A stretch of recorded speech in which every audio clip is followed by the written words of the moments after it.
De hauts gradés perdent leur poste au Niger. Le chef d'état-major des armées et le chef d'état-major de l'armée de terre sont relevés de leurs fonctions. Décision prise par le président Mahamadou Issoufou suite à l'attaque de Chine-Godard.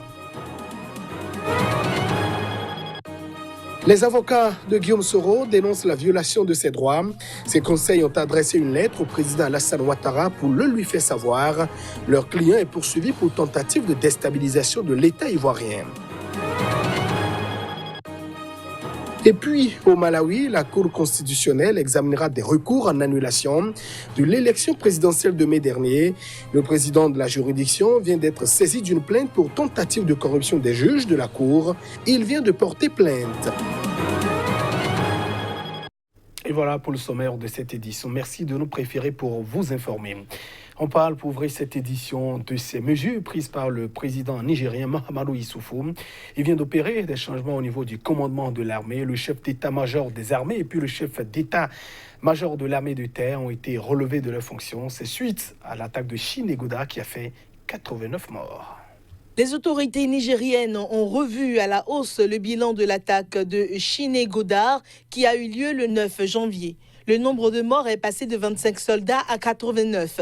On parle de l'attaque la plus meurtrière subie par l'armée nigérienne depuis le regain des attaques djihadistes en 2015.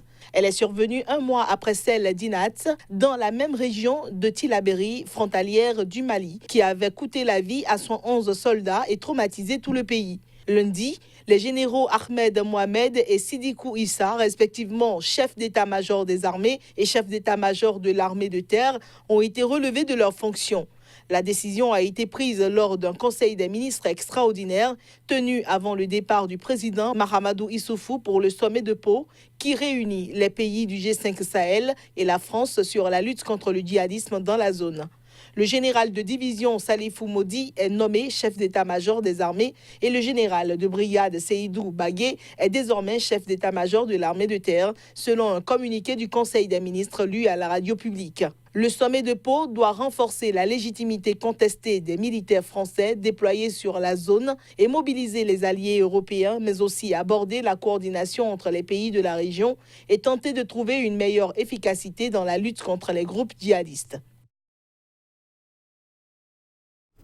Au Zimbabwe, le président Emmerson Mnangagwa a reçu le ministre chinois des Affaires étrangères au State House dans la capitale Harare. Harare était justement la dernière étape de la tournée africaine de Wang Yi, qu'il a donc aussi menée en Égypte, à Djibouti, en Érythrée et au Burundi. Une visite qui semble mettre un point final à la récente querelle qui avait donc opposé les deux pays au mois de novembre dernier. Après un entretien à Harare avec le ministre chinois des Affaires étrangères Wang Yi qui était en visite, le président zimbabwéen Emmerson Mnangagwa s'est réjoui ce lundi de la relation de son pays avec la Chine, malgré une récente dispute publique sur le montant de l'aide bilatérale accordée par Pékin à Harare, ruinée sur le plan financier.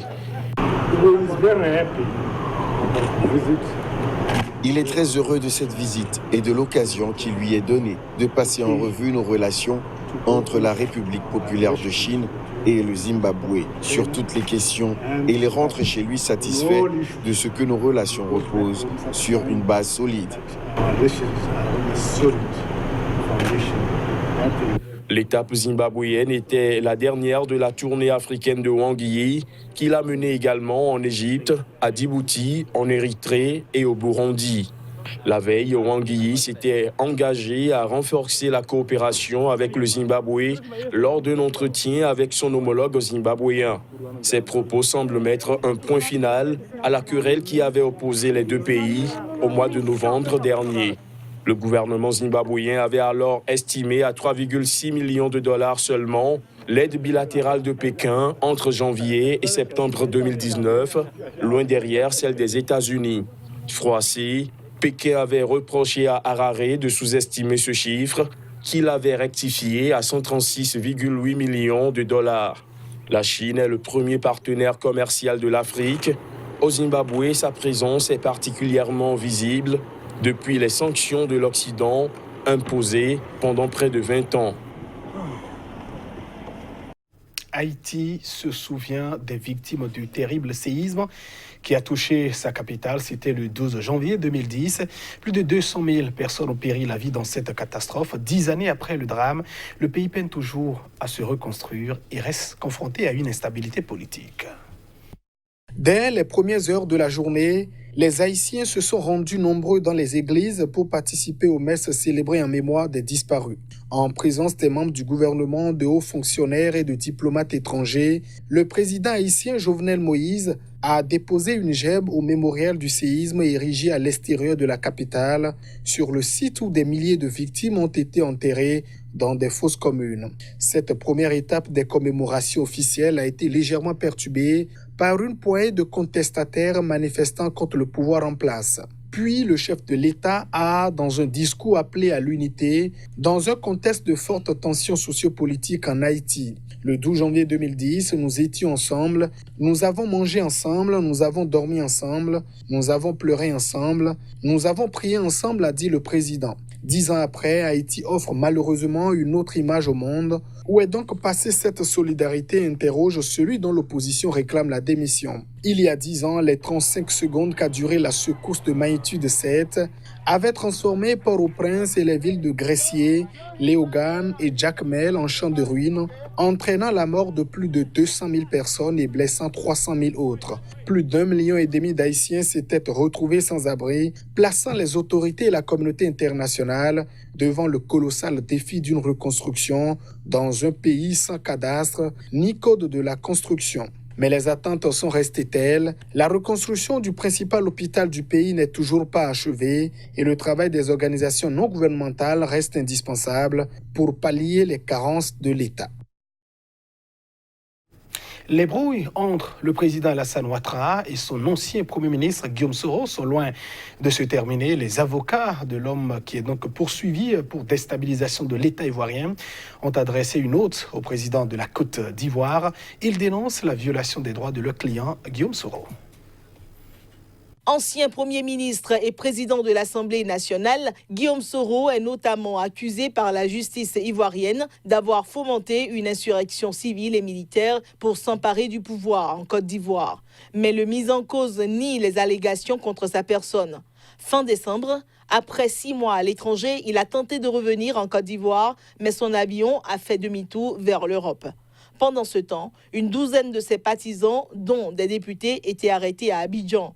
Ses avocats Charles Kossigny et Robin Binzar ont saisi le chef de l'État via une lettre dans laquelle ils disent souhaiter attirer l'attention du premier magistrat du pays sur une série de violations des droits et libertés fondamentaux dont Soro et son entourage font l'objet. Les deux avocats assurent n'avoir accès à rien dans cette procédure. Il s'agit selon eux d'une procédure politique qui se cache derrière des habits judiciaires. L'accusation est parfaitement vide. Il n'y a aucune preuve crédible à en croire les avocats.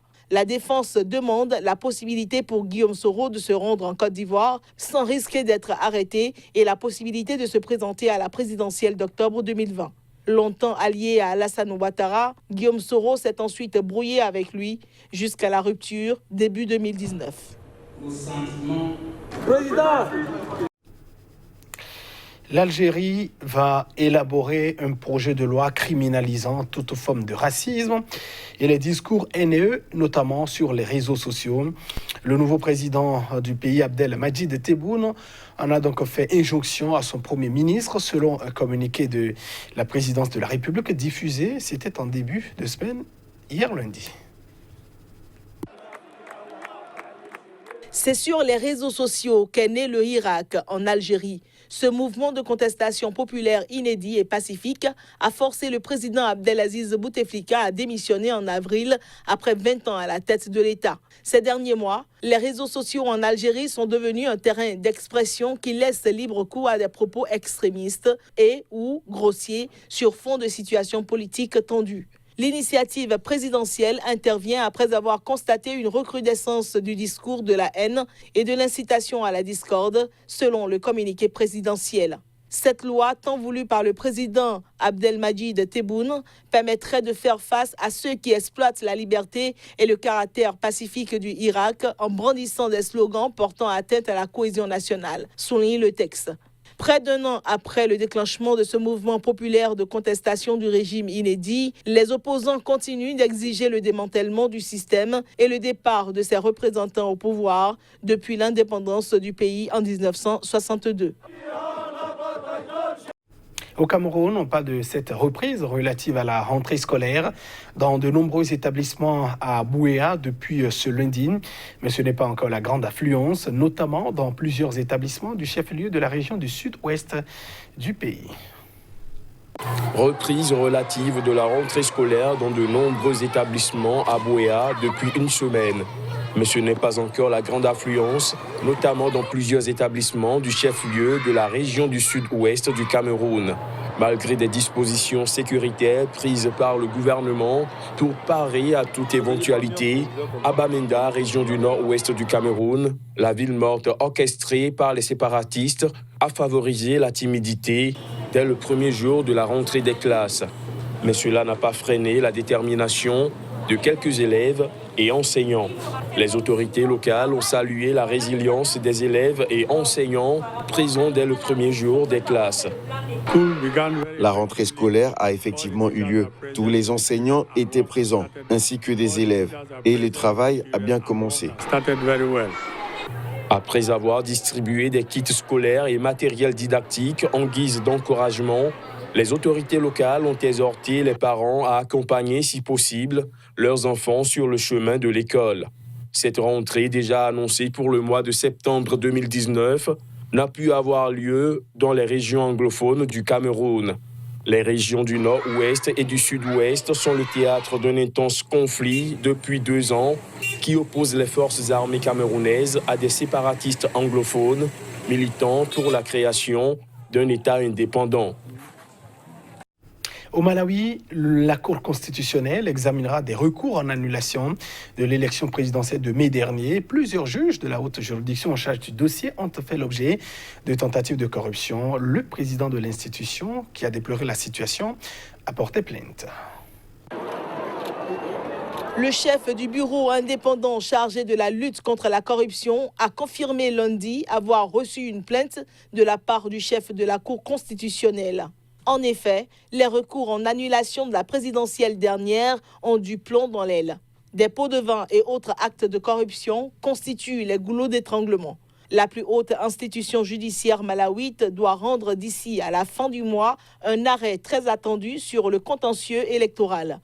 Au pouvoir depuis 2014, le président Peter Mutharika a été réélu en mai dernier avec 38,57% des suffrages, selon les résultats de la commission électorale, devant le principal représentant de l'opposition, Saulos Chilima, qui a recueilli 35,41%. Avec le candidat malheureux d'un autre parti, le perdant a aussitôt dénoncé des irrégularités et a saisi la Cour constitutionnelle. Dans le camp du vainqueur, on nie farouchement toute fraude, mais l'opposition a maintenu la pression en multipliant les manifestations de protestation dans tout le pays. C'est la première fois depuis son indépendance en 1964 que les résultats de ces élections présidentielles sont contestés devant la justice. D'ici à la fin janvier, la Cour constitutionnelle doit valider ou annuler le scrutin de mai. Mesdames, Messieurs, ainsi se referme cette édition. Merci à vous de l'avoir suivi. Restez fidèles au programme de votre télévision CK TV. Au revoir.